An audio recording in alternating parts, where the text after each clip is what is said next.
नमस्कार विद्यार्थियों।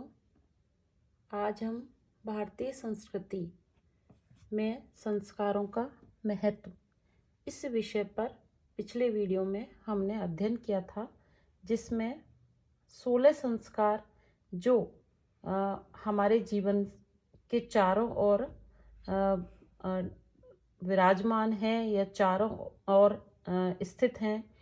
और आज उन 16 संस्कारों में कौन कौन से संस्कार भारतीय संस्कृति में किए जाते हैं, तो उन संस्कारों के विषय में हम जानकारी प्राप्त कर रहे थे।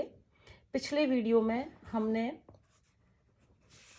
संस्कारों के स्वरूप और विवरण के साथ साथ ही 16 संस्कार कौन से हैं इस विषय में जानकारी प्राप्त की, जिसके अंतर्गत हमने गर्भाधान संस्कार, पुंसवन संस्कार, सीमंतोन्नयन संस्कार और जातकर्म संस्कार, इनके विषय में जानकारी प्राप्त की।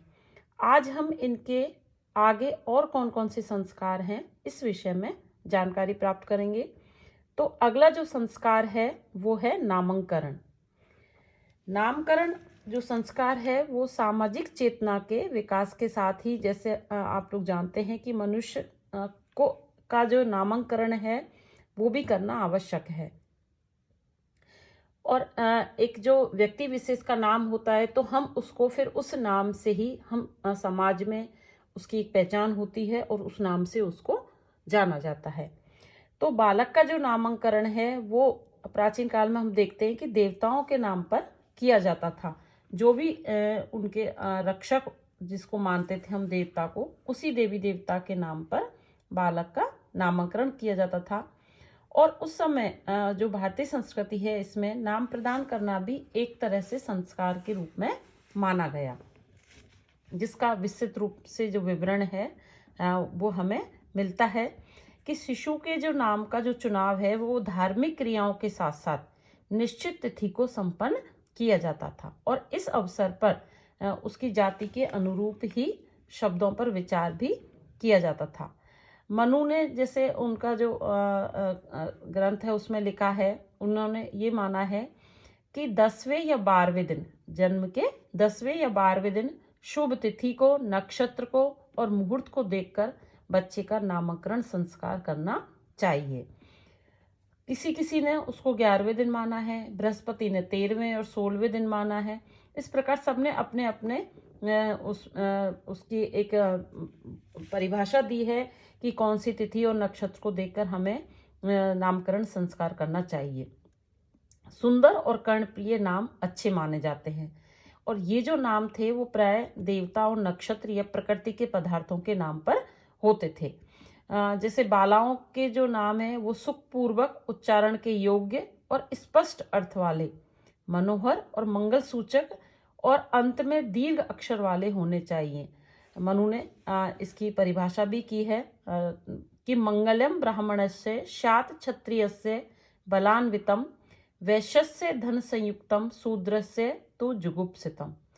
तात्पर्य कि ब्राह्मण संतति का जो नाम है वो मंगल सूचक, क्षत्रिय का बल सूचक होना चाहिए, वैश्य का धन सूचक और शूद्र का निंदा सूचक शब्दों से युक्त होना चाहिए। तो इस प्रकार से मनु ने एक परिभाषा की है कि किस तरह से हमें बच्चे का नामकरण संस्कार करना चाहिए। और उस समय ब्राह्मणों को भोजन और आदर पूर्वक देवताओं तथा पितरों को अपने अपने स्थान पर उनको पूजन करके, सम्मान करके ये कार्य करना चाहिए। प्राचीन काल में जब वर्ण व्यवस्था अपने सुदृढ़ रूप में थी उस समय ब्राह्मण, क्षत्रिय, वैश्य और शूद्र इन संतानों के जो नामकरण संस्कार किया जाता था उसमें नाम के अंत में शर्म, वर्म, गुप्त और दास ये जो शब्द थे वो क्रम से लगाने की व्यवस्था थी। जैसे जो ब्राह्मण होता था उसके आगे शर्मा, क्षत्रिय के आगे वर्मा, वैश्य के आगे गुप्त और शूद्र के आगे दास, इस तरह से। तो ये एक नामकरण संस्कार है जो भारतीय संस्कृति में किया जाता है। बच्चे के जन्म के अलग अलग दिन है, कहीं 10वें दिन, कहीं 11वें दिन, कहीं 12वें दिन। अगला संस्कार है निष्क्रमण। जन्म के उपरांत जब नामकरण संस्कार हो जाता है उसके बाद जब पहली बार संतान को घर से बाहर निकालने का जो नियम था वो भी एक संस्कार के रूप में किया जाता था कि बच्चे को घर से बाहर कब ले जाना है। तो घर से बाहर के अनेक प्राकृतिक और अप्राकृतिक जो संकट थे उनसे शिशु की रक्षा के लिए देवताओं की अर्चना की जाती थी या पूजा करके उनका आशीर्वाद प्राप्त किया जाता था। गृह सूत्र में ये निर्देश भी दिया गया है कि जो संस्कार किया जाता था उसमें निष्क्रमण संस्कार में जो पिता है वो बालक को बाहर लेकर जाता था और तच्चक्षुर्देव हितम इस प्रकार सूर्य के दर्शन कराता था और सूर्य देव की अर्चना भी की जाती थी। तो इस संस्कार को संपन्न करने का जो समय है वो जन्म के 12वें दिन से चौथे महीने तक अलग अलग समय बताया है। कुछ ग्रंथकारों ने अपने अलग उससे बताया है कि इस अवसर पर शिशु का जो मामा है उनको बुलाना उचित समझा जाता था। तो एक तरह से निष्क्रमण संस्कार से तात्पर्य है कि जब शिशु का जन्म होता है उसके जात कर्म, चूड़ाकर्म, नामकरण संस्कार हो जाते हैं, तो अब उसको घर से बाहर ले जाने की जो प्रक्रिया होती थी उसको भी एक तरह से संस्कार का रूप दिया गया है कि कब बच्चे को बाहर निकालना है। संस्कार का जो व्यवहारिक अर्थ तो यही प्रतीत होता है कि एक निश्चित समय के बाद जो बालक है उसको बाहर की वायु में लाना, और ये जो अभ्यास है वो निरंतर प्रचलित रहना चाहिए। इसके माध्यम से जो शिशु है उसके विकासशील मन पर भी एक थोड़ा सा ये अंकित हो जाता है कि जो संपूर्ण जो विश्व है वो ईश्वर की एक अपरिमित सृष्टि है और इसका आदर विधि पूर्वक करना चाहिए। तो इस प्रकार जो निष्क्रमण संस्कार है वो भी भारतीय संस्कृति में अपना महत्वपूर्ण स्थान रखता है। अगला संस्कार है अन्नप्राशन। इस संस्कार के द्वारा शिशु को सबसे पहले अन्न खिलाया जाता था, जिसका उद्देश्य था कि शिशु से जो माता का जो दूध छुड़ा दिया जाए और जो माता के दूध के स्थान पर उसके लिए यदि किसी अन्य खाद्य पदार्थ की व्यवस्था की जाए तो ऐसी मान्यता था कि भोजन के रूप में अवश्य ही कोई न कोई एक में रहस्यमय शक्ति है जो मनुष्य को जीवन प्रदान करती है। और इसी कारण इस संस्कार के अवसर पर देवताओं की सहायता से शिशु में एक तरह से उस स्रोत को ही प्रविष्ट कराने का प्रयत्न किया जाता था। गृहीय सूत्रों में ये जो संस्कार है वो शिशु के जन्म के 6ठे महीने में करना चाहिए ऐसा बताया गया है। 5वें महीने के बाद बालक अन्न खाने के योग्य हो जाता है और इसी समय वह धीरे धीरे अन्न की ओर आकर्षित भी होने लगता है, क्योंकि शिशु के दांत निकलने लगते हैं और उस समय उसे प्रथम बार जो अन्न खिलाने का जो काम है उसी को एक तरह से यहाँ पर अन्नप्राशन संस्कार कहा गया है। अब इस में हमें कोई आश्चर्य नहीं है कि उस समय पशु पक्षियों को भी एक तरह से का मांस खाना निषिद्ध समझा जाता था। इस संस्कार की जो महत्ता थी वो यही है कि शिशु है वे एक उचित समय पर माता के दूध से पृथक होकर और अन्न आदि का ग्रहण करे और भोजन की जो क्षमता है उसके साथ साथ उसके शरीर का विकास हो और शरीर के विकास में किसी प्रकार की बाधा नहीं हो। तो इस तरह से शिशु का अन्नप्राशन संस्कार किया जाता था। अगला संस्कार है चूड़ाकर्म। इसे कहते हैं केश छेदन संस्कार। चूड़ाकर्म यानी कि जन्म के समय जो पैदाइशी बाल होते हैं सिर पर, उन बालों का जो काटे जाने का जो एक मुहूर्त है, एक संस्कार है, उसको भी भारतीय संस्कृति में बड़े उत्सव या उत्साह के साथ किया जाता है। चूड़ाकर्म या जो चौल संस्कार है उसको आजकल हम मुंडन या जड़ूला उतारना भी कहते हैं। चूड़ा का अर्थ ही क्या है? शिखा। और मुंडन के पश्चात केवल शिखा भर ही सिर पर रह जाती थी। अतः उस चूड़ा कर्म जो वो संस्कार है उसके बाद शिखा या चोटी रखी जाती थी। तो वो जो चौड़ शब्द जो चूड़ा से बना है, बहुधा डे के स्थान पर ले भी कहा जाता है, जैसे चौल या जड़ूला, इस तरीके से। तो जैसे जैसे मानव सभ्यता में प्रगति होती गई वैसे वैसे मनुष्य में जो छोटे छोटे केस रखने की प्रवृत्ति थी वो आती गई। तो बाल काटने के समय लोहे के किसी तीक्ष्ण औजार को देखकर प्रारंभिक जो मानव के मन में भय की आशंका का जो होना था वो तो स्वाभाविक था, और इसी प्रकार के भय की आशंका या बाल कट जाने पर भावी संकटों से रक्षा करने के लिए ही सर्वप्रथम बाल काटने के अवसर पर देवताओं का अर्चन किया जाता था, और उसी रूप में इस संस्कार का एक तरह से प्रादुर्भाव हुआ।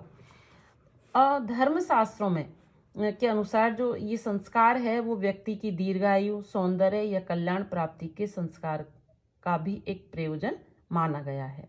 लोगों का उस समय ऐसा विचार था कि चूड़ाकर्म संस्कार न करने से आयु का ह्रास होता है, इसलिए प्रत्येक दशा में ये संस्कार संपन्न किया जाना चाहिए। और आप देखते हो कि आज भी भारतीय संस्कृति में जड़ूला या जो मुंडन जो संस्कार है वो हमारे छोटे बच्चों का किया जाता है।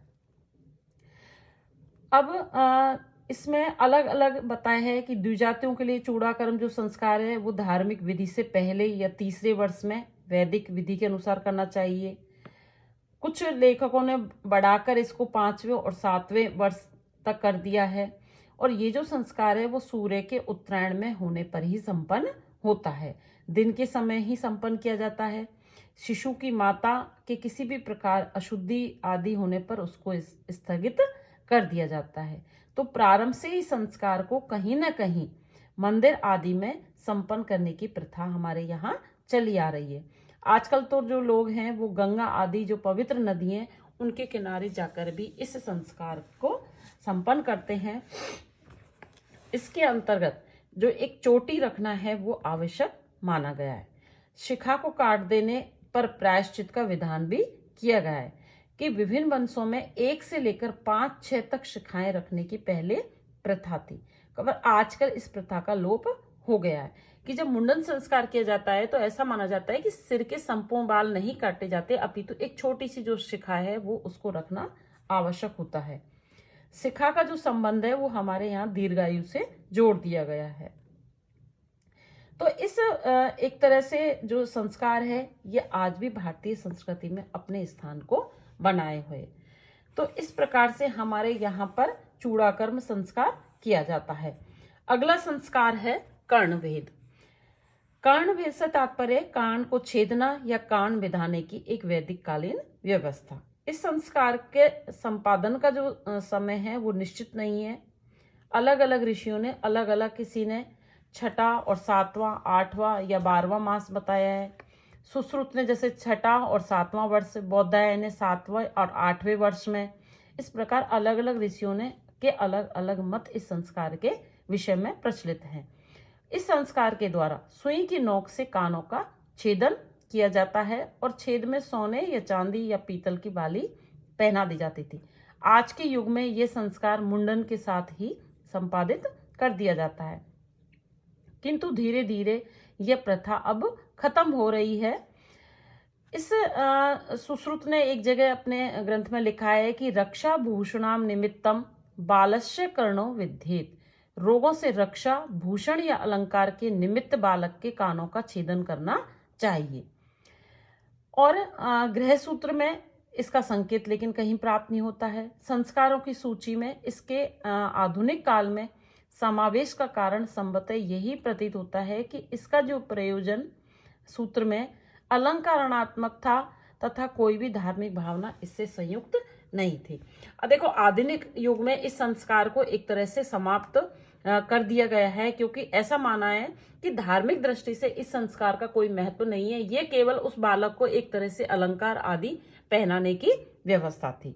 तो ये हमारे यहाँ एक तरह से कर्णभेद जो संस्कार है वो भी भारतीय संस्कृति में प्रचलित रहा है। आगे के वीडियो में और हम कौन कौन से संस्कार हैं जो भारतीय संस्कृति में संपन्न किए जाते हैं, जिनकी गणना 16 संस्कारों में की जाती है, इस विषय में जानकारी प्राप्त करेंगे। धन्यवाद।